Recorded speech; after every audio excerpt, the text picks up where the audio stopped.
Peace and greetings, family. Peace and greetings, family. How y'all doing out there? Hey, I just want to come in the house right here for Masjid EL-SALAAM. Masjid EL-SALAAM coming in the house to you right here with a Masjid EL-SALAAM and EL-SALAAM Masjid production. I want to tell you about an up-and-coming event that we will have coming down right here in Jacksonville, Florida. Right here in Jacksonville, Florida, on November the 20th, man, on November the 20th, 2016 at 1 p.m. Eastern time. Hey, we're honored and be pleasured to have in the house right here at Masjid EL-SALAAM on that evening, the master teacher, Dr. Kaba Kamene. Oh, man, yeah, we'll be delighted to have their brother in the house down there in Masjid EL-SALAAM. Hey, be talking about the end of white supremacy, our family for the next 100 years, the days of African liberation. Oh yes, most definitely, man. I'm talking about coming down right here, the master teacher, Dr. Kaba Kamene, man. The days, the end of white supremacy, our family for the next 100 years, the order of the day of African liberation. Hey, man, this will be going down right here at 625 North Pearl Street.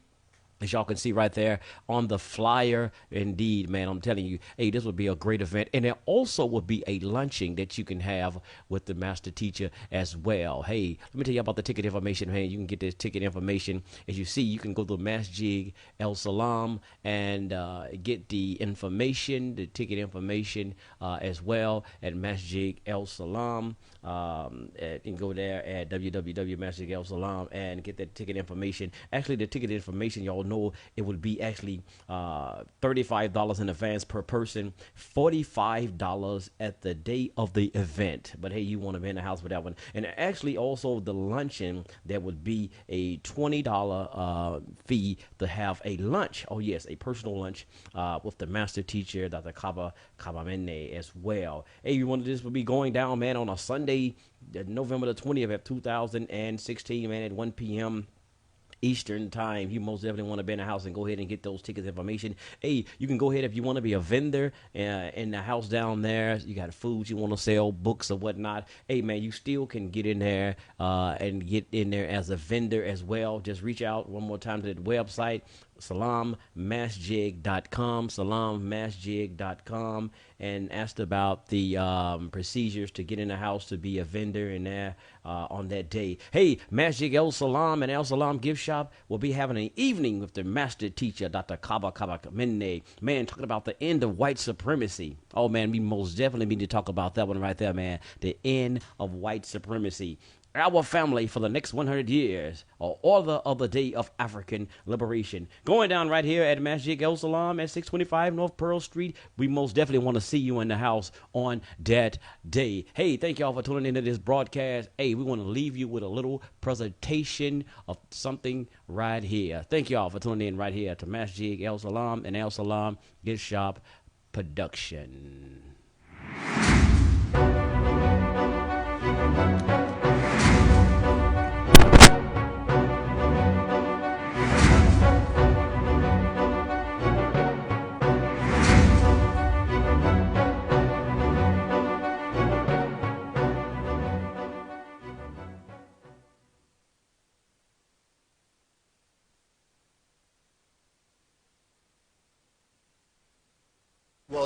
Well, let's look at the work of Charles Finch, Francis Cress Wilson, Dr. Richard King,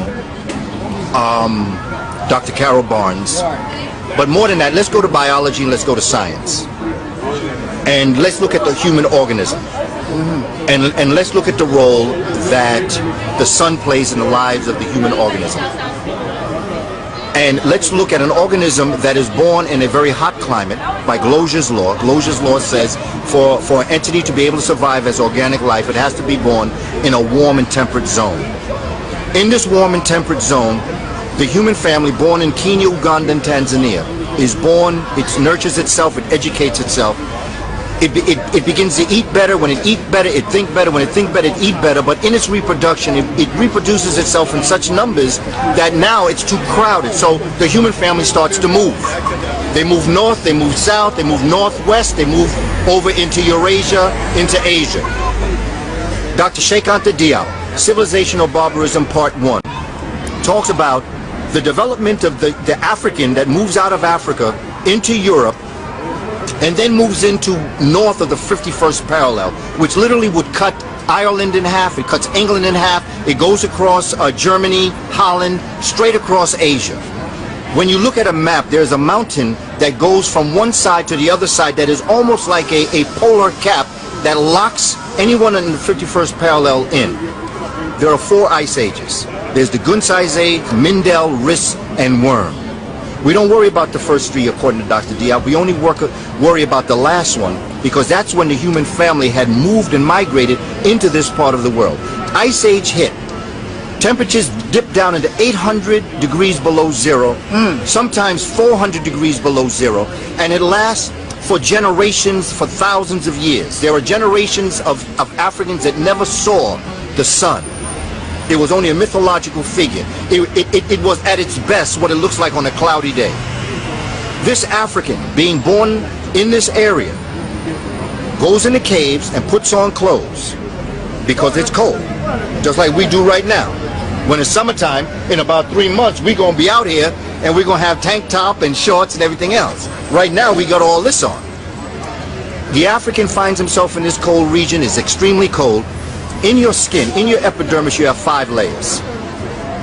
You have what's called the stratum corneum, the stratum luciderm, the stratum granulosum, stratum spinosum, and the stratum basale.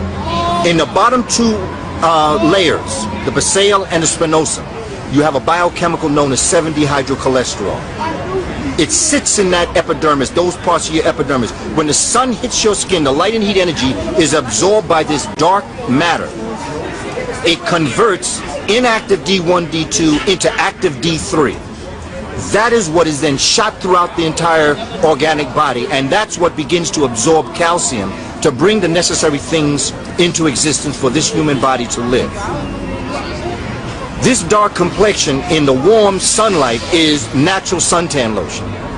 But in the cold, it stops the sunlight from getting in. So this human organism, black of skin, dark brown of skin, begins to depigment itself. Dr. Richard King says it takes 16 generations for a black person to become pale. So over all these years, this African now, in order to be able to derive the sunlight, begins to depigment itself. There is in your hair, in all of your hair follicles, there's a sebaceous gland. In the sebaceous gland, there is an oil known as the sebum. The sebum is released. They're little packets that explode in your skin, and it sends an oil up through your body. And in the scalp, in the heat, it protects the head from the harmful rays of the sun. Otherwise, you get scalp cancer. In Australia, in Melanesia, but all across the globe. Children can be brought out looking like many different types because that DNA structure deep within can always produce what's called the archetype. The archetype is the African. The African produced every form of human being on the planet, but no other form of human being can produce an African. Now, I'm saying, it's a good explanation of what you're talking about. Yeah. See, my thing is to deal with science. Get out of the emotional thing. Science is exact. And you can follow it back into what we actually call, when you're looking at something, you can follow it so that it makes sense. When you get emotional, you begin to bring elements into the discussion that become opinion, and then opinions can be proven wrong, and then normally when an opinion is proven wrong, then someone's going to say everything you say is wrong. But if you stay scientific, if you look at the depigmentation process, and just look at us, the complexion that we are right now is not what we're going to look like in August. And we're going to get dark. No matter how dark you are, you're going to get darker in the presence of the sun. As you begin to go into the colder climate, you're going to lose that suntan. Now imagine this African entity over thousands of years never having warmth of the sunlight. So it's a constant depigmentation process that is going to create what is called in science the Cro-Magnon. But that's not the Eurasian we see today. The Eurasian we see today is after these Eurasians left the northern climate, after the warm glaciation ended and they began to come back across to the southern lands. They came back not only with a depigmented skin, they came back with what's known as a calcified pineal gland.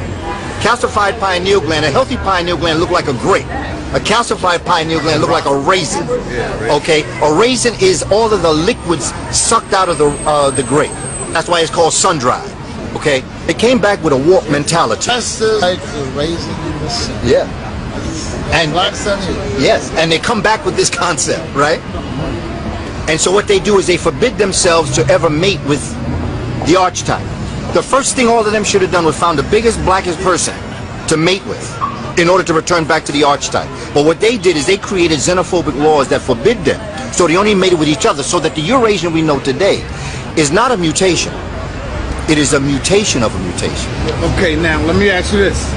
According to Dr. Khalid Abdul Muhammad, may peace be upon him, Blessings on that. Khalid Muhammad teaches that climate does not change the pigmentation of the skin. You see what I'm saying? So what I hear from you is saying that at one time the white man was black. He was an African. Yes. Until he went up into the cold climates and his pigmentation started to change. Yes. So if that's true, yes, then that means the Honorable Elijah Muhammad story is incorrect. Well, I'd rather go back to what science shows. Okay. And I'd like to ask us to observe us when it's cold, look at our complexion. Observe us when it's very warm, look at the complexion. And if you find that you depigment yourself, it's not about someone's revelation, it's about science. And with due respect to all that have come before us, I'm sure the generations that follow me, like this young brother's generation, they'll get the story better than me. This is a process of becoming. We're all trying to make this happen. Okay. I tell folk, don't believe a word I say. You don't have to, because I'm not trying to convince you. I'm just trying to get you out the box to make you start thinking outside of what this system has forced you to think. Because if you live in the box and think in the box, all of your options have to come from your choices in the box. Once you step out the box, your choices, not even the sky is the limit. Because outside the box, you can see things that are not in the box. And I'm saying that, you know, it's not about making you believe me. It's just about giving you information and asking you, if you're interested in it, look at it a little closer. Give you that spark. Check it out. Yeah. Now, see, you Spark know, the thought. I got to bring the questions to you. Like I got this. you. Now, check this out. If the white man at one time was African, Yes. do you see him as our brother? Is he African today? Yes, he is. Well, but he's beyond it. Yes. You know, he's beyond our African. There's only one race on the planet. That's the black Human race. race. The human race. The human race. And because of biological climatology, this race was born in a warm, temperate climate. If geographically speaking, the warmest part of the planet had been China, black folk would be from China. Geographically speaking, we are children of the sun. It makes no difference where you are geographically. And we have to get over, I know that we're upset with how they've treated us. And I know we'd like to say things about them that are flip and cute and angry at them, but we gotta get rid of that emotion, because when we free ourselves from that emotion, we can free ourselves. If you put in the hands of an alien being or someone who means you harm, if you give him the responsibility for having put you in this position, you also give him the power to keep you in the position. Once you assume responsibility for where you are. See, because my thing is, it's not even about who put me. I know who put me here. I know who put me here. I understand who put me here. So my discussion isn't constantly blaming. Look, man, someone throw you in the pit. You can spend the rest of your life arguing about who threw you in the pit, but you still in the pit, man. Get the hell up out the pit. But here's the thing, brother, Professor. How can we say we can move on, and I know you ain't say move on, when he's still doing it right now? He's still controlling us. No, I don't think he's doing it. He's still, you don't think he's still doing it? No, we doing it. Oh man, he's still controlling right now to this very day. Well, he's only controlling the physical world. He control our resources. He control the resources coming out of Africa. Only because we're allowing it to occur until we step up. And this is what the Honorable Elijah Muhammad was teaching us. The Honorable Elijah Muhammad and Marcus Garvey showed us what we could do. He showed us what we could do. Okay, he showed us, you know, when the Honorable Marcus Mosiah Garvey developed the UNIA, and when the others formed those organizations, like the Honorable Elijah Muhammad, who bought those farms down south and was able to raise his own fish and raise his own animals and have his own markets and have the steak and take that was around the corner, he showed us we could do it. The question was, where were we stepping up to give that brother the kind of support? Whether we were Muslim or not, I did not practice what would be considered Islam. But I certainly had a great respect and love for Noble Drew Ali and for the Honorable Elijah Muhammad and for Malcolm X. I didn't necessarily, I was born Christian, but I have the utmost respect for what Martin Luther King did and all the other folk. I don't get into folks' religion because I believe that it's the content of your character that we're going to have to start to judge. And with this, with this Eurasian person, we have to get over it. Because for as long as we stay in it, as long as we're focused on what he or she is doing to us, we will never be able to do what we should do for ourselves.